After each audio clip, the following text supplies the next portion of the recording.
खान साहब को, बुशरा बीबी को जो सज़ाएँ हुई वो ज़ाहिर है आज हमारे सियासी माहौल का एक हिस्सा हैं, उन पर गुफ्तगू हो रही है। और बहुत बड़ी यलगार जो है वो हुकूमत की जानिब से हुई है इस फैसले को बुनियाद बनाकर। ये यलगार सच पर हुई है, ये यलगार शराफत पर हुई है। और मैं आज आपके सामने पेश हुआ हूँ ताकि आपके सामने रखूँ कि ये फ़ैसला है क्या। ये मेरे हाथ में है ये फ़ैसला। इससे पहले एक सुप्रीम कोर्ट का फैसला है जस्टिस फायज़ ईसा का लिखा हुआ, जिसमें इन पैसों का जिक्र है। तो इनका अहाता हम कर लेते हैं ताकि बात जो है वो चहमगोई तक ना रहे, जो हकीकत है वो हमारे सामने आ जाए। आज एक और अच्छी चीज़ हुई है, अहमद नूरानी साहब का वीलॉग जो है उस पर उन्होंने बरतानिया के हाई कोर्ट की एक जजमेंट का हवाला दिया है। वो जजमेंट भी मुयस्सर है, मैंने अपने एक्स अकाउंट पे आज वो लगा भी दी है। जो दोस्त पढ़ना चाहें उस जजमेंट को पढ़ें, ख़ास तौर से उसके पैराग्राफ 45 और 84 को। देखिए वाक़यात क्या हैं, हकीकत पहले भी वाज़ेह थी, मज़ीद आप देखेंगे हर रोज़ खुल कर सामने आएगी। मलिक रियाज ख़ानदान की कुछ रकम 9 अकाउंट बरतानिया में फ्रीज़ किए जाते हैं। नेशनल क्राइम एजेंसी उन अकाउंट्स को फ्रीज़ करती है इसलिए कि उन अकाउंट्स में उन्हें गैर मामूली कटौती आना जाना नज़र आता है। पैसे आ रहे हैं, पैसे निकल रहे हैं, वो देखना चाहती हैं कि ये क्या हो रहा है इन अकाउंट्स में। एक उनमें से जो ट्रांजैक्शन है जो शक की नज़र से देखी गई वहाँ बरतानिया में, वो 50 मिलियन पाउंड की ख़रीद थी जो अली मलिक साहब ने की हसन नवाज साहब से 1 हाइट पार्क कॉर्नर। इसके अलावा भी हैं दीगर भी वहाँ पे हुई ट्रांजैक्शन। तो इस सब के तनाजुर में उन्होंने इन अकाउंट्स को देखना शुरू किया। इसी दौरान उनके सामने जो हमारे पाकिस्तानी सुप्रीम कोर्ट का फ़ैसला है मलीर की ज़मीन के हवाले से, जहाँ का ये कहा गया कि 16,000 एकड़ ज़मीन कराची के वस्त में दे दी गई बग़ैर किसी कीमत के। और सुप्रीम कोर्ट ने यह कहा कि ये सरकार की ज़मीन थी, मलीर डेवलपमेंट अथॉरिटी की ज़मीन थी। इस ज़मीन की कीमत जो है वो कम से कम 460 अरब रुपए बनती है जो हुकूमत सिंध ने मुफ्त दे दी थी। उस फैसले को भी वहाँ की नेशनल क्राइम एजेंसी ने सामने रखा। आप जब बरतानिया हाई कोर्ट की जजमेंट पढ़ेंगे तो आप हैरान हो जाएंगे कि कितनी ताकीद से और कितनी बारीक बीनी से उन्होंने हमारे फैसले को पढ़ा सुप्रीम कोर्ट के, और कहा कि इस फैसले की रूह से ये नज़र आता है कि इसी दौरान एक बहुत बड़ा पाकिस्तान में वाक़या हुआ जिसका सुप्रीम कोर्ट ने जायज़ा लिया। 460 अरब रुपए तखमीना लगाया, और जो पैसे बरतानिया में आए हैं हमें इनमें कोई रब्त नज़र आता है कि शायद ये वही पैसा हो जिसकी खोज पाकिस्तानी सुप्रीम कोर्ट लगा रही है, या जो रकम वहाँ वो समझते हैं वाजिबुल अदा है, शायद इस रकम का उस रकम से कोई ताल्लुक़ है। इतनी बात उन्होंने की। ये उन्होंने नहीं कहा कि बरतानिया की सरजमीन पे कोई जुर्म हुआ है, ये पैसा प्रोसीड्स ऑफ क्राइम है कि किसी जुर्म के ज़रिए हासिल किया गया है। उन्होंने कहा कि चूंकि इस फैसले के बाद हम ये समझते हैं कि यहाँ कुछ शक की गुंजाइश है, हम नहीं चाहते कि ये ख़ानदान बरतानिया में रहे और इसका पैसा बरतानिया में रहे, लिहाजा ये ख़ुद भी चले जाए। वीज़े उन्होंने कैंसिल किए उनके, पाकिस्तान सुप्रीम कोर्ट की जजमेंट को बुनियाद बनाकर, और ये कहा कि ये पैसा जो लेकर आए हैं यहाँ बरतानिया में ये भी ले जाए। अब इस हवाले से मलिक रियाज ख़ानदान ने अपीलें की, और ये जो जजमेंट है जिसका हवाला अहमद नूरानी साहब ने दिया है वो उनकी वीज़ा कैंसिलेशन के ख़िलाफ़ अपील की जजमेंट है जो England and Wales high court में गई, और वहाँ उस जजमेंट में उन्होंने इन तमाम वाक़यात का जायज़ा लिया हाई कोर्ट ने इंग्लैंड एंड वेल्स के। तो वहाँ उन्होंने यही कहा कि ये आप की अपील हम मुस्तरद करते हैं, आप बरतानिया छोड़ दीजिए। और उसकी तनाजुर में इस पैसे का तस्वीया होता है, क्योंकि ये पैसा अकाउंटों में था, कोई जुर्म साबित नहीं था बरतानिया में, बरतानिया से बाहर भी कोई जुर्म साबित नहीं था। उन्होंने सिर्फ ये कहा कि चूंकि आपको हम अब शक की नज़र से देख रहे हैं पाकिस्तान सुप्रीम कोर्ट के फैसले के बाद, इसलिए हमें ये साबित नहीं करना कि ये पैसा किसी जुर्म के नतीजे में बरतानिया आया है या कोई और इसमें ख़राबी है। हम सिर्फ आपको ये कह रहे हैं कि यहाँ से आप चले जाइए। पाकिस्तान सुप्रीम कोर्ट की जजमेंट के बाद हम ये समझते हैं कि आपको इस मुल्क में नहीं रहना चाहिए, आप यहाँ से चले जाइए।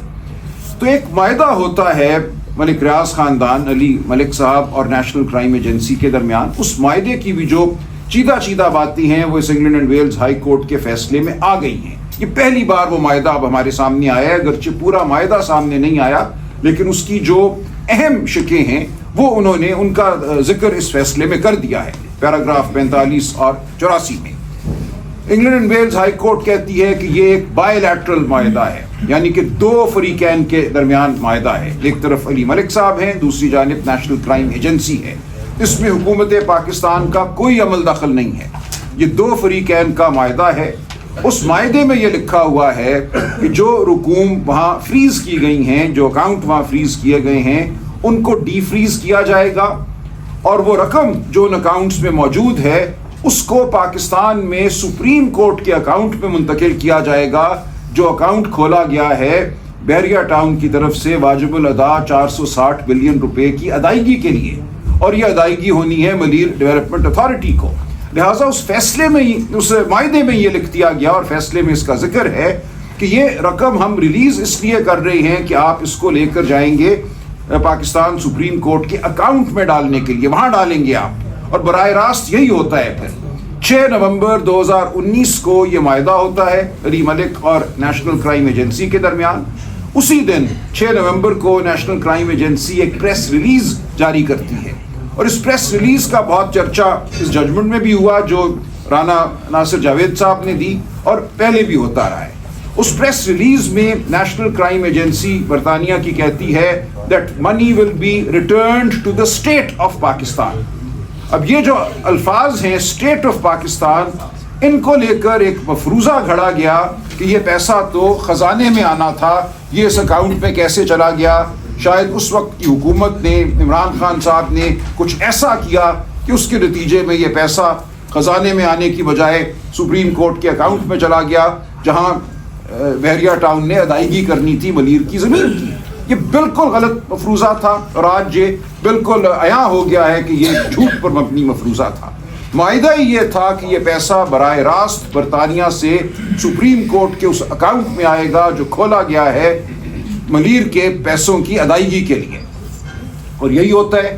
6 نومبر 2019 اہم ڈیٹ ہے. اسی دن وہ پریس ریلیز ہے، اسی دن یہ معاہدہ ہے. کابینہ کے سامنے 3 دسمبر 2019 کو معاملہ آتا ہے. کابینہ کے سامنے جو معاملہ آتا ہے وہ صرف اتنا ہے کہ جو یہ معاہدہ علی ملک اور نیشنل کرائم ایجنسی کا ہوا ہے، نیشنل کرائم ایجنسی کی یہ استدعا ہے کہ اس کو خفیہ رکھا جائے. ان کا ٹھیک ہے، ہم خفیہ رکھ لیتے ہیں، ہمارا کوئی اس سے لینا دینا نہیں.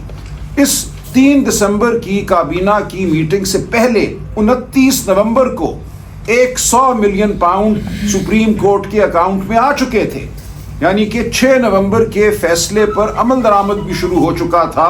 29 نومبر کو 101 million pound supreme court registrar کے اکاؤنٹ میں منتقل ہو چکے تھے. اس کے بعد یہ کابینہ میں بات ہوتی ہے. لہٰذا یہ بالکل غلط ہے کہ کابینہ سے کوئی فیصلہ لے کر وہ پیسہ جو ریاست کے خزانے میں آنا تھا اس پیسے کو منتقل کیا گیا سپریم کورٹ کے اکاؤنٹ میں. یہ غلط بات ہے. اور یہاں تک England and Wales high court نے لکھا ہے اپنے فیصلے میں کہ جو پیسہ سپریم کورٹ اکاؤنٹ میں جانا تھا وہاں سے آگے اس کی ادائیگی اگر ملیر ڈیولپمنٹ اتھارٹی کو ہوتی ہے تو ملیر ڈیولپمنٹ اتھارٹی کی جو زمین مفت میں دی گئی تھی بحریہ ٹاؤن کو، وہ حکومتی زمین تھی، وہ سرکاری زمین تھی. لہٰذا اس کی ادائیگی بھی اسی زمرے میں آئے گی کہ یہ سرکار کو ادائیگی ہو رہی ہے. جب سرکار کی زمین آپ نے مفت دے دی کسی کو اور اس زمین کی ادائیگی ہوتی ہے تو ادائیگی سرکار کو ہے. یہ لکھا انہوں نے کہ ملیر ڈیولپمنٹ اتھارٹی جو ہے colonization of government lands act 1912 کے تحت کام کرتی ہے. یہ تمام زمین جو تھی اس قانون کے تابع تھی اور اس کو دیا گیا، لہٰذا اس زمین کی جو ادائیگی ہے وہ ریاست کو ادائیگی ہے. تو یہ پیسہ ریاست ہی کے پاس آیا یا آنا تھا. لیکن اس میں ایک قدم اور تھا. جب یہ پیسہ سپریم کورٹ کے اکاؤنٹ میں آیا تو یہ کوئی بحریہ ٹاؤن یا ملک ریاض کی جیب میں نہیں گیا، یہ سپریم کورٹ کی دسترس میں آیا نا. اس کی حوالگی تو سپریم کورٹ کو کی گئی. سپریم کورٹ کو اب بھی یہ اختیار تھا، برطانیہ میں کوئی بھی معاہدہ ہوا ہو 6 نومبر کو علی ملک اور نیشنل کرائم ایجنسی کے مابین، کس پیسے سے کیا کرنا ہے. سپریم کورٹ کوئی مجبور محض تو نہیں ہے. جب ہمارے سپریم کورٹ کے پاس یہ پیسہ آیا، سپریم کورٹ نے فیصلہ کرنا تھا کہ اس پیسے کو آگے ملیر ڈیولپمنٹ اتھارٹی کو دے دیا جائے یا اس پیسے کو سرکار کو دے دیا جائے کسی اور مد میں. اور یہی ہوا. 23 نومبر 2023 کو پاکستان سپریم کورٹ نے یہ کہا کہ جو پیسہ اس اکاؤنٹ میں آیا تھا 34 ارب روپے، बनते थे वो रुपयों में, उसका जो मुतबादिल था, जो फॉरेन करेंसी थी, वो तो सीधा पहले दिन ही 171 मिलियन पाउंड वो चले गए थे स्टेट बैंक के पास हमारे फॉरेन एक्सचेंज रिजर्व्स में। उसका जो इक्विवेलेंट अमाउंट होता है, उसके मुतबादिल रुपयों में जो होता है, वो गया था सुप्रीम कोर्ट रजिस्ट्रार के अकाउंट में। लिहाजा ये याद रहे कि पहले दिन ही हमारे ज़र मुबादला के ज़खायर में 171 पाउंड का इजाफा हो गया था। उसके मुतबादिल 34 अरब रुपए पड़े रहे सुप्रीम कोर्ट के पास, सुप्रीम कोर्ट के अकाउंट में, एक पैसा वहां से बाहर नहीं निकला। उसके बाद डिवैल्यूएशन हुई, मार्कअप आप जानते हैं 18-20% भी रहा, वो रकम बढ़ती रही, वहां पड़ी रही। कुछ रकम इस 34 अरब से पहले भी बहरिया टाउन ने जमा कराई थी। लिहाजा 23 नवंबर 2023 को सुप्रीम कोर्ट के पास 94 अरब रुपए मौजूद थे। ये 34 अरब रुपए कुछ 20-30 अरब रुपए बढ़ चुके थे डिवैल्यूएशन और मार्कअप की वजह से। 94 अरब रुपए 9 जनवरी 2024 को 23 नवंबर 2023 के फैसले के मुताबिक वफाकी हुकूमत और सिंध हुकूमत को मुंतकिल कर दिए गए। एक पैसा भी कहीं और नहीं गया। लिहाजा कौन ये कहता है कि रियासत पाकिस्तान को नुकसान हुआ या इमरान खान या काबीना ने नुकसान पहुंचाया? ये मुआहदा बरतानिया में भी यही था कि ये पैसा सुप्रीम कोर्ट को दिया जाएगा।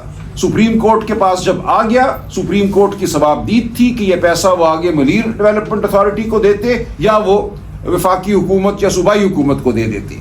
सुप्रीम कोर्ट ने मुनासिब समझा कि इस पैसे को वफाकी हुकूमत और सूबाई हुकूमत में बांट दिया जाए, और ऐसा ही हुआ। तकरीबन 50 अरब रुपया वफाकी हुकूमत को दिया गया और तकरीबन 44 अरब रुपए सिंध हुकूमत को दे दिए गए। तो अब कौन ये कहता है कि रियासत पाकिस्तान को या रियासत पाकिस्तान की किसी इकाई को या किसी एजेंसी को एक पैसे का भी नुकसान हुआ है, या ये कि इस पैसे को इमरान खान ने या बुशरा बीबी ने किसी तरीके से मोड़ दिया, उसने यहाँ जाना था, इस खजाने में जाना था, उसको किसी और अकाउंट में मोड़ दिया? बिल्कुल ये एक लग़्व दास्तान है जो जितने दिन आगे बढ़ेंगे आप इस जजमेंट को ज़रूर पढ़िए।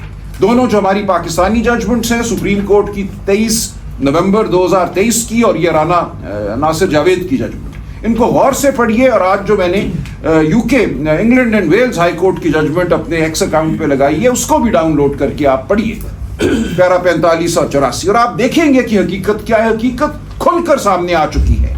तमाम झूठ जो था वो अब छटता चला जाएगा, रोज छटेगा। इसके साथ ही राना नासिर जावेद साहब ने ये लिख दिया इसके अंदर कि जो ट्रस्ट बना था, लेकिन ट्रस्ट की जमीन मई 2019 में खरीदी जाती है। उस वक्त ट्रस्ट चूंकि अभी कायम नहीं हुआ था, कानूनी तरीका होता है हमारे यहाँ ट्रस्ट कायम करने का, उस वक्त लिखा गया कि बराए अल कादिर यूनिवर्सिटी ट्रस्ट ये ज़मीन मुंतकिल की जाती है जुल्फ़िकार बुखारी साहब को। जुल्फ़िकार बुखारी साहब ने वो ज़मीन अमानतन अपने पास रखी और जब 2020 में ट्रस्ट बन गया तो उसको मुंतकिल हो गई। तो ये ज़मीन ट्रस्ट ही में रही। ये एक पब्लिक ट्रस्ट है, इस पर एक यूनिवर्सिटी तामीर की गई, यूनिवर्सिटी चली, आज दिन तक वो चल रही है। अब उसको बंद करने की साजिश है। तो किस तरह ये इमरान खान या बुशरा बीबी को कोई फ़ायदा हुआ? ये यूनिवर्सिटी अल कादिर ट्रस्ट उसी नौइयत का ट्रस्ट है जैसे शौकत खानम एक ट्रस्ट है, जैसे नमल यूनिवर्सिटी एक ट्रस्ट है। क्या उनके हवाले से जो पाकिस्तान के अवाम अरबों हार रुपए, पाकिस्तान का सबसे बड़ा खैराती इदारा है शौकत खानम, वहां 10 अरब रुपए आप और मैं देते हैं हर साल, तो क्या वो 10 अरब रुपए किसी की जेब में जाते हैं? वो वहां नादार जो मरीज आते हैं उनके इलाज पे खर्च होते हैं। और यही कुछ अल कादिर यूनिवर्सिटी में हो रहा था। जो भी रकम वहां आई, जो भी जमीन थी, जो भी इमारत तामीर हुई, उसका फायदा सिर्फ और सिर्फ गरीब बच्चों को था जिनको मुफ्त तालीम वहां पे दी जा रही थी। ये कहना कि ये इमरान खान की ज़ात या बुशरा बीबी की ज़ात को कोई मुनफ़ियत है, इससे बदतरीन झूठ नहीं हो सकता। एक ऐसी यूनिवर्सिटी जिसका मकसद एक रूहानियत की तरफ राग़िब करना, रूहानियत से मुंसलिक तालीम देना, वहाँ और भी कोर्सेज थे, लेकिन उस पूरी यूनिवर्सिटी का माहौल जो था वो सीरतुन नबी के हवाले से कायम किया गया था और इंशाअल्लाह रहेगा। इंशाअल्लाह इस फैसले की कोई वक़्त नहीं। इस फैसले ने यह कहा कि ये यूनिवर्सिटी और ये ट्रस्ट शैम है, जैसे कि वहाँ पढ़ने वाले बच्चे वजूद नहीं रखते, जैसे वो इमारत वजूद नहीं रखती। उसको किस तरह आपने शैम कह दिया? शैम कहने की वजह से, यानी कि इसका कोई वजूद ही नहीं है। इसका वजूद ना मानकर यह कहा गया कि ये तमाम रकम जो इस यूनिवर्सिटी में गई है, तसव्वुर किया जाएगा कि ये इमरान खान और बुशरा बीबी की जेब में गई है और इस बुनियाद पे बुशरा बीबी और इमरान खान साहब को सजा दी गई है। ये है ये बोंडा फैसला।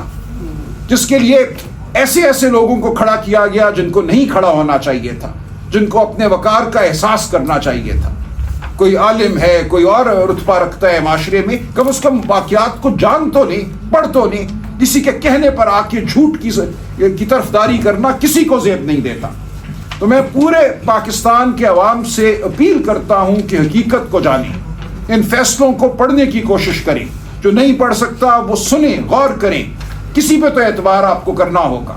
حقیقت کھل کر سامنے آ چکی ہے. 1-2 دن میں ہم انشاءاللہ اپیل میں ہوں گے اعلیٰ عدالتوں کے سامنے. جو بھی ہمارا عدالتی نظام ہے 26ویں آئینی ترمیم کے بعد ہمیں سخت تحفظات ہیں. ہم سمجھتے ہیں اس ترمیم کا مقصد ہی یہ تھا کہ عدالتی نظام کو کمزور کیا جائے، من پسند ججوں کو مقرر کیا جائے، اور ایسا ہی ہو رہا ہے. ہر روز جو جج صاحبان مقرر ہو رہے ہیں جوڈیشل کمیشن کے ذریعے، جس میں حکومت کی اب ایک ایسی اکثریت ہے جس کو کوئی اور توڑ نہیں سکتا، وہ وہی جج ہے جو حکومت کے اور اوروں کے منظور نظر ہیں. اس ماحول میں بھی ہم قانونی جنگ لڑتے رہیں گے، ہم سیاسی جنگ بھی لڑیں گے، ہم اخلاق کی بنیاد پہ بھی لڑیں گے، ہم سوچ اور فکر کی بنیاد پہ لڑیں گے. آپ کے سامنے پیش ہوتے رہیں گے. آپ سوال کیجئے، جھوٹ کو اجاگر کیجئے. اگر میری بات میں کوئی سقم ہے، کوئی کمی ہے، کچھ میں چھپا رہا ہوں تو خدا کے لیے مجھے بتائیے. بالکل میرا گریبان تھامیے. میں آپ کے سامنے پوری درد مندی سے اور پورے وثوق سے بیٹھا ہوں کہ میرا ہر لفظ سچ پر مبنی ہے، اور سچ کو اب کوئی نہیں چھپا سکے گا. جو بشرا بی بی کے ساتھ کیا انہوں نے، ان کا اس سارے معاملے سے کچھ لینا دینا ہی نہیں ہے. 2021 میں وہ اس ٹرسٹ کی ٹرسٹی بنتی ہیں. بس اس ایک عمل کی بنیاد پہ یہ کہنا کہ یہ 7 سال جیل کی سزاوار ہے، یہ ایک شرم کا مقام ہے. یہ ایک حملہ ہے، سیاسی حملہ نہیں، یہ ذاتی حملہ ہے. یہ عمران خان کے گھر پر حملہ ہے. ہم سیاست کو کسی اور نہج پہ لے جا رہے ہیں جہاں سیاست نہیں رہتی. وہاں ہم بالکل ایک ایسی ڈگر پہ چل پڑتے ہیں جہاں پھر ہر ایک کا گریبان ہر ایک کے ہاتھ میں ہوتا ہے. تو میں آپ سے اپیل کرتا ہوں، پاکستان کی عوام سے اپیل کرتا ہوں کہ خدا کے لیے ہوش مندی کا دامن تھامیے. ہم ہر سطح پہ مذاکرات کر رہے ہیں، اور اسی لیے کر رہے ہیں تاکہ اس ملک میں فلاح ہو، تاکہ اس ملک میں امن آئے. جو تناؤ کی صورتحال ہے، جو انتشار کی بات ہوتی ہے، وہ ختم ہو. ہم اس ملک میں اپنا رول ادا کرنا چاہتے ہیں، تعمیری رول ادا کرنا چاہتے ہیں. ہم آئین اور قانون کی بحالی چاہتے ہیں، ہم شرافت کی بحالی چاہتے ہیں. اور یہ جو میں آپ کے سامنے پیش ہوا ہوں، کمل شوذب بی بی بات کریں گی، ہماری ویمنز ونگ کی یہ صدر ہیں. ہمارا مقصد بھی یہ ہے کہ پاکستان کے عوام سے اپیل کریں اور سچ کو آپ کے سامنے لائیں. بہت شکریہ.